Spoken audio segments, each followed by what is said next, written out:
High বন্ধুরা, আজকে একটা রেসিপি নিয়ে তোমাদের কাছে এলাম। তো আজকে মা রান্না করছে মাছের ঝোল। মাছগুলোকে নুন হলুদ দিয়ে মাখিয়ে নিচ্ছে, তারপরে এখানে কপিটাকে একটু জলে সেদ্ধ করে নিচ্ছে ভালো করে। তারপর এখানে কড়ায় তেল দিয়ে দিয়েছে। এই তেলের মধ্যে মাছগুলোকে ভেজে নেবে, ম্যারিনেট করা মাছগুলোকে। এখানে একটু কপিটা সেদ্ধ হচ্ছে, দেখতেই পেলে। এখানে মাছগুলো ভেজে নেওয়া হচ্ছে। এক এক করে মাছ ভেজে নেওয়ার পর এই তেলের মধ্যেই আমরা ভেজে নেব আলুগুলো ভেজে নিয়ে তুলে নিতে হবে। আলুকে ভালো করে ভেজে নেওয়া হলো। এদিকে দেখো মাছটা ভাজা হয়ে গেছে, এখানে কপিটা সেদ্ধ করে রাখা আছে। এখানে আলুগুলোকে ভালো করে ভেজে নেওয়া হলো। আলুগুলো ভাজার পর এখানে কপিটাকেও একটু ভেজে নেবে লাল করে। এখানে তারপর কপিগুলোকেও লাল করে ভেজে নেওয়া হচ্ছে। আলু কপি দুটোই ভাজা হয়ে গেলে তুলে নেওয়া হলো। এবার তুলে নিলে ওর মধ্যে আরেকটু তেল দিয়ে এরপরে মশলা দিতে হবে। জিরে আর তেজপাতা ফোড়ন দেওয়া হচ্ছে। জিরে আর তেজপাতা ফোড়ন দেওয়া হয়ে গেলে পেঁয়াজ কুচি, টমেটো কুচি দিয়ে ভালো করে এটাকে নেড়ে নিতে হবে যতক্ষণ না লাল লাল একটু হয়। এর মধ্যে স্বাদ মতো একটু নুন দিয়ে দিল।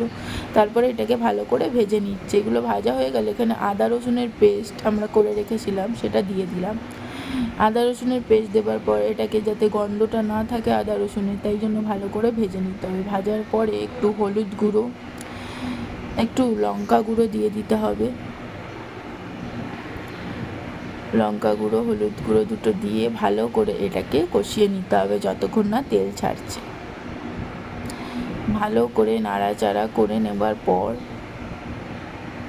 এর মধ্যে আমরা দিয়ে দেব যেই আলুটা আর কপিটা ভেজে রেখেছিলাম, ওটা দিয়ে ভালো করে নাড়াচাড়া করে নেব।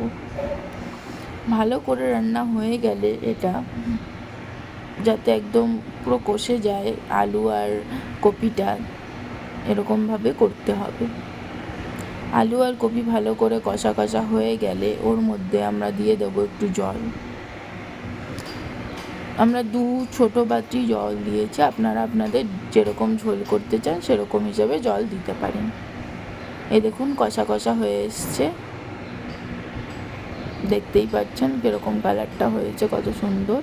এর মধ্যে এবার জল দিয়ে দেওয়া হচ্ছে পরিমাণ মতো, যতটা জল লাগবে। জল দিয়ে দেওয়ার পর এটাকে ভালো করে ফুটিয়ে নিতে হবে। আলু আর কপি যাতে ঠিকভাবে সেদ্ধ হয়ে যায়। আলু আর কপি ঠিকভাবে সেদ্ধ হয়ে এলে, ফুটে এলে ওর মধ্যে একে একে মাছগুলো দিয়ে দেওয়া হচ্ছে।